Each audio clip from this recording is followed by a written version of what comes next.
श्री शिवाय नमस्तुभ्यम दोस्तों, हर हर महादेव, जय महाकाल।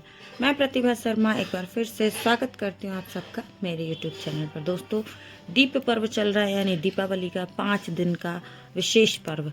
इसमें हर एक दिन कुछ खास होता है, जैसे कि हमारा दीपावली था, धनतेरस था, नरक चौदस था, गोवर्धन पूजा, और अब जो है वो है हमारा भाई दूज का दिन, यानी कि बहुत ही खास, बहुत ही विशेष दिन भाई और बहनों के लिए।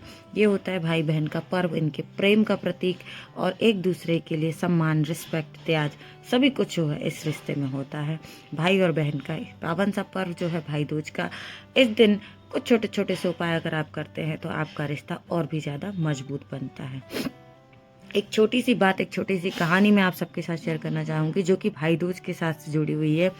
कि जब जनरली क्या होता है कि जब राखी होती है, रक्षाबंधन का जो त्यौहार होता है, तो सारी बहनें जो है वो अपने मायके जाती हैं राखी बांधने के लिए, ठीक है।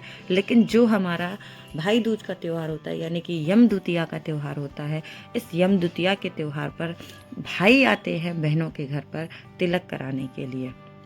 इसके पीछे एक कहानी है दोस्तों, जो कि पूज्य गुरु जी ने अपनी कई सारी कथाओं में वर्णित भी की है। और उसका ये प्रावधान है कि जब यमुना जी जो हैं, यमुना जी हमेशा भाई के पास जाती हैं राखी बांधने के लिए और सब चीज़ों के लिए, पर भाई दूज के दिन खुद यमुना जी जो हैं, क्योंकि यमुना जी को यमराज की बहन माना गया है, तो यमुना जी यमराज के पास जाती निमंत्रण देने के लिए कि इस बार आप मेरे पास आएंगे तिलक कराने के लिए। और इस यम द्वितीया के दिन यमराज स्वयं पहुंचते हैं माँ यमुना के पास में तिलक कराने के लिए। और जब वह तिलक करती हैं तो उनकी आंख से आंसू गिर जाते हैं, और तब यमराज बोलते हैं कि बहन मांग तू क्या मांगती है। खुशी के आंसू होते हैं वो। और जब यमराज ऐसा कहते हैं तो माँ यमुना भगवान यमराज से ये चाहती हैं, ये उनसे कहती हैं या ये वर मांगती हैं कि हे यमदेव, आज के दिन यानी कि यम द्वितीया के दिन, भाई दूज के दिन, जो भी व्यक्ति यमुना नदी में स्नान करेगा ना, उसको सारे पापों से आप मुक्ति देना, उसको अकाल मृत्यु से आप बचा के रखना, उसके भाई की लंबी उम्र करना, उसको जो है सदा सुखी रहने का आशीर्वाद प्रदान करना। इसीलिए यम द्वितीया पे यमराज और माँ यमुना की ये कहानी बहुत ही विशेष है। आपने गुरुजी की कथाओं में सुना होगा, या फिर बहुत सारी जगह पर आपको ये चीज़ सुनने मिलती है। जो लोग यम द्वितीया के दिन, भाई दूज के दिन पूजन करते हैं, इसके पूजन का भी विधान है। और उसमें भी एक छोटी सी कहानी चलती है कि एक बहन होती है, उसके 7 भाई होते हैं, पर उनका कुछ इस तरीके से है कि जब भी उनका विवाह होता है तो विवाह के बाद उस भाई की मृत्यु हो जाती है। एक भाई बचता है और वह उसके विवाह का निमंत्रण देने के लिए अपनी बहन के पास जाता है। बहन को चिंता हो जाती है कि फिर से सिर्फ एक भाई बचा है मेरा, इसका विवाह होगा और जो है इसकी मृत्यु हो जाएगी, सर्प इसको डस लेगा। तो इस विचार के साथ में वह बहुत परेशान होती है। वह किसी से मिलती है और वह उनको उपाय बताते हैं कि जिस जिस स्थान पर भाई को जाना है, जिस जिस स्थान पर भाई को काम करना है, उस स्थान पर आप स्वयं आ जाइए। तो इस तरह से जहाँ भी जब शादी होती है तो वृक्ष के नीचे भाई को बैठना होता है, तो बहन वहाँ से भाई को हटा देती है। वो बोलती है पहले मैं यहाँ बैठूंगी, बाद में भाई। तो पेड़ की डाल गिरती है, बहन उसको संभाल लेती है। बारात जाती है, रास्ते में भाई को रात में पानी के लिए प्यास लगती है, तो वो कुएं पे जाने लगता है, तो बहन उसको रोक देती है, मैं कुएं से पानी लेकर आऊँगी। वहाँ पे कुएं का पत्थर खिसकता है, वो वहाँ उसको संभाल देती है, पानी लेकर के भाई को आ जाती है, वहाँ उसकी भाई की जान बच जाती है।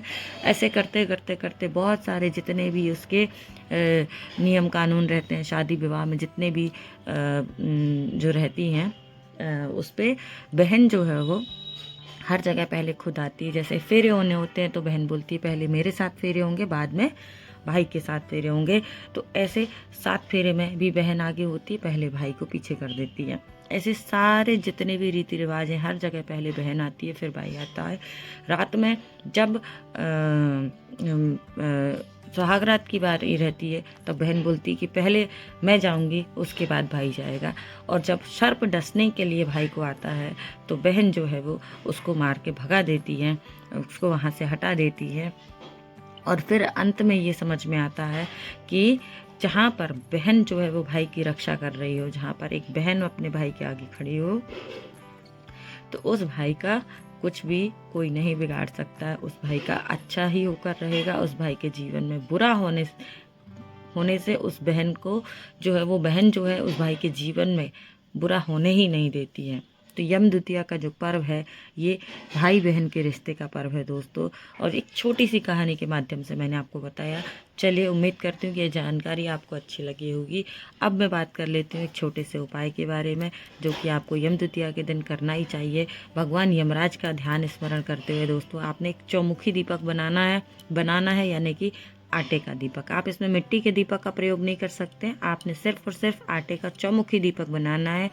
और चौमुखी दीपक में 4 बत्तियां होंगी, क्योंकि हमें इन्हें चारों तरफ से प्रज्वलित करना है दोस्तों। आज यम द्वितीया का दिन है। भगवान यमराज का स्मरण करते हुए शाम के समय आपको इस दीपक को प्रज्वलित करना है। और कहाँ करना है? अपने घर के बाहर, यानी कि मेन गेट के बाहर आपने निकलना है। और जब मेन गेट के बाहर आप निकल जाते हैं तो अपने उल्टे हाथ की तरफ, ठीक है, यानी कि आप गेट से अगर अंदर आते हैं तो आपका सीधा हाथ हो जाता है, और अगर आप गेट से बाहर निकल रहे हैं तो अपने उल्टे हाथ की तरफ। तो आपने उल्टे हाथ की तरफ में ये अपने दीपक को हाथ में लेना है, चौमुखी दीपक को प्रज्वलित करना है, और उसमें सरसों का तेल डालना है। ये बात ध्यान रखिएगा दोस्तों कि सरसों के तेल को डाल करके आपको इस दीपक को प्रज्वलित करना है।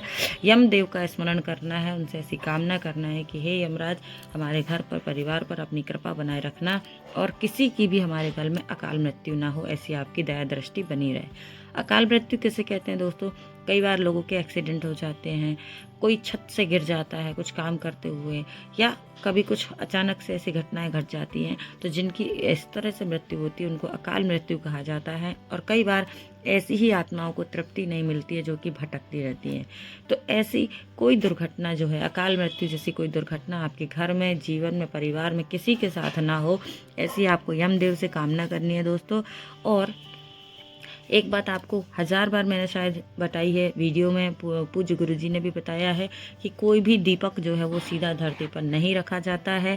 धरती माता 2 चीज़ों को सहन नहीं कर पाती हैं। एक तो जो लोग बहुत ज़ोर ज़ोर से पैर पटक पटक के चलते हैं, तो ये जो है वो पैर पटकना गुस्से में, या पैर पटक के चलना, ये धरती माता सहन नहीं कर पाती है। और दूसरा जो है, दीप जो आप डायरेक्ट ज़मीन पर रख देते हैं, वो उसकी ताप को धरती माता सहन नहीं कर पाती। इसलिए आपने हमेशा देखा होगा कि जब भी हम कलश की स्थापना करते हैं, जब भी हम कोई दीपक रखते हैं, तो उसके नीचे अनाज के कुछ दाने रखे जाते हैं दोस्तों। तो इस दीपक के नीचे आपने रखना है काली तिल, ठीक है, क्योंकि हम यमदेव के लिए कर रहे हैं। आप इसके नीचे काली तिल रखिएगा, और काली तिल रखने के बाद आपको अपने घर के दरवाजे के सीधे तरफ, है ना, सीधे हाथ की तरफ, जब आप घर में एंटर कर रहे हैं दोस्तों, तो आपके हाथ के सीधी की तरफ आपको इस दीपक को रख कर के प्रज्वलित करना है। यमदेव का ध्यान करना है दोस्तों। और इस छोटे से उपाय को अगर आपने आज कर लिया, तो ये मानिए कि आपके घर में, आपके जीवन में, आपके परिवार में यमदेव का कोई कष्ट नहीं होगा। आपके जीवन में कोई भी जो है वो अकाल मृत्यु को प्राप्त नहीं होगा, और महाराज यमराज की कृपा जो है वो आपके ऊपर बनी रहेगी। तो दोस्तों, इस यम द्वितीया के दिन मैंने एक छोटी सी कहानी के माध्यम से आपको ये बताया कि इस यम द्वितीया का कितना कुछ महत्व है, क्यों भाई आते हैं आज के दिन बहनों के घर तिलक लगाने के लिए, उनका भोजन करने के लिए।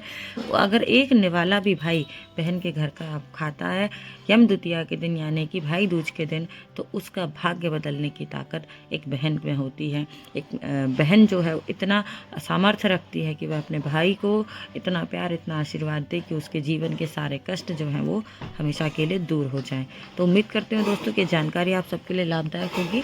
वीडियो थोड़ा सा भी अच्छा लगे तो लाइक, शेयर, सब्सक्राइब ज़रूर करें, और ऐसी ही महत्वपूर्ण जानकारियाँ देखने और सुनने के लिए मेरे साथ बने रहें। मिलेंगे अगले वीडियो में, तब तक के लिए श्री शिवाय नमस्तुभ्यम। हर हर महादेव।